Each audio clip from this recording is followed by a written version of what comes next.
Chapter 17, Uncle. When they pulled into the fairgrounds, they could hear music and see the Ferris wheel turning in the sky.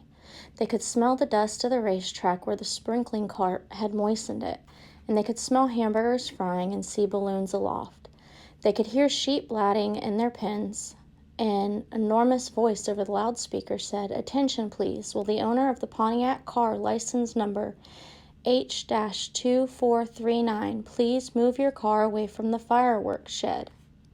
"Can I have some money?" asked Fern. "Can I too?" asked Avery. "I'm going to win a doll by spinning a wheel, and it will stop at the right number," said Fern. "I'm going to steer a jet plane and make it bump into another one." "Can I have a balloon?" asked Fern. "Can I have a frozen custard and a cheeseburger and some raspberry soda pop?" asked Avery. "You children be quiet till we get the pig unloaded," said Miss Arable. "Let's let the children go off by themselves," suggested Mr. Arable. "The fair only comes once a year." Mr. Arable gave Fern 2 quarters and 2 dimes. He gave Avery 5 dimes and 4 nickels. "Now run along," he said, "and remember, the money has to last all day. Don't spend it all in the first few minutes. And be back here at the truck at noontime so we can all have lunch together. And don't eat a lot of stuff that's going to make you sick to your stomachs. And if you go on those swings," said Miss Arable, "you hang on tight. You hang on very tight, hear me? And don't get lost," said Miss Zuckerman. "And don't get dirty. Don't get overheated," said their mother. "Watch out for pickpockets," continued their father. "And don't cross the racetrack when the horses are coming," cried Miss Zuckerman. The children grabbed each other by the hand and danced off in the direction of the merry-go-round, toward the wonderful music and the wonderful adventure and the wonderful excitement, into the wonderful Midway where there would be no parents to guard them and guide them, and where they could be happy and free to do as they pleased.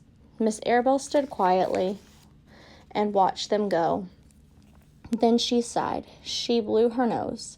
"Do you really think it's all right?" she asked.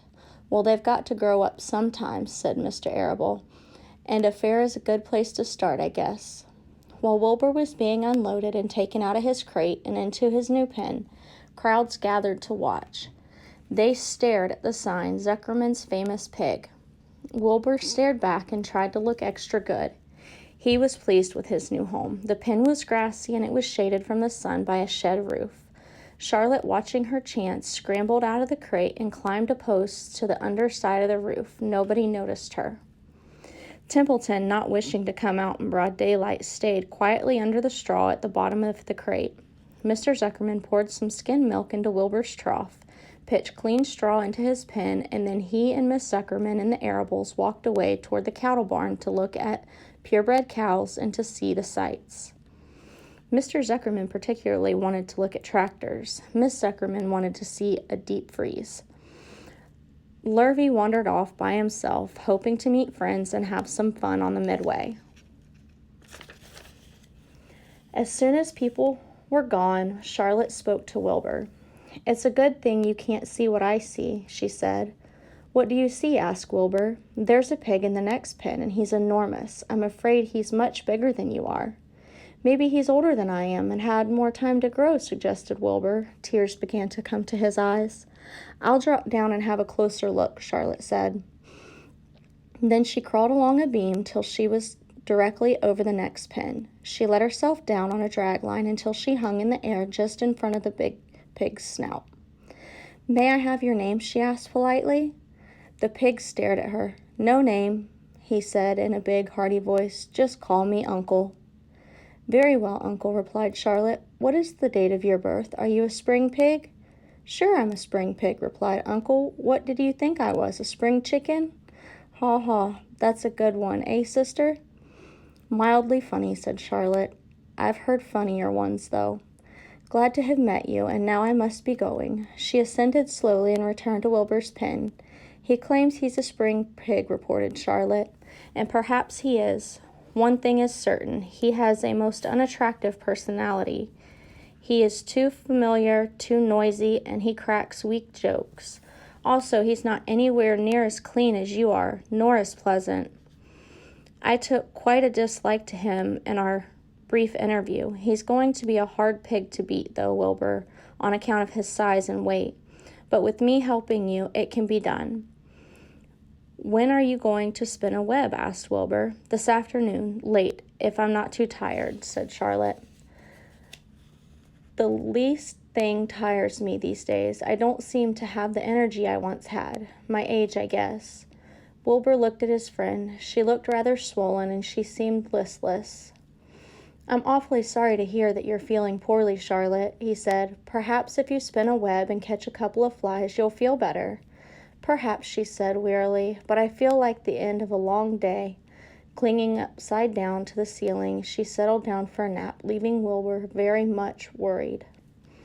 All morning people wandered past Wilbur's pen. Dozens and dozens of strangers stopped to stare at him and to admire his silky white coat, his curly tail, his kind and radiant expression. Then they would move on to the next pen, where the bigger pig lay. Wilbur heard several people make favorable remarks about Uncle's great size. He couldn't help overhearing these remarks, and he couldn't help worrying. And now, with Charlotte not feeling well, he thought, oh dear.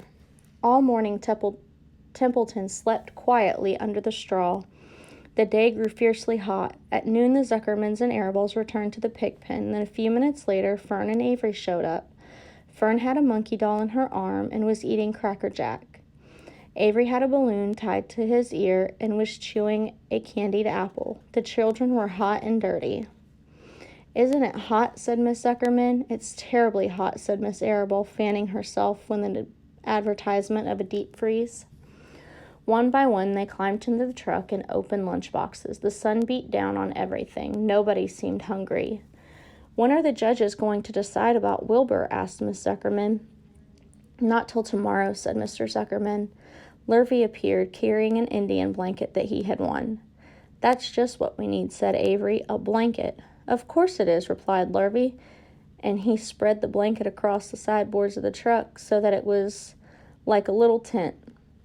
The children sat in the shade under the blanket and felt better. After lunch, they stretched out and fell asleep.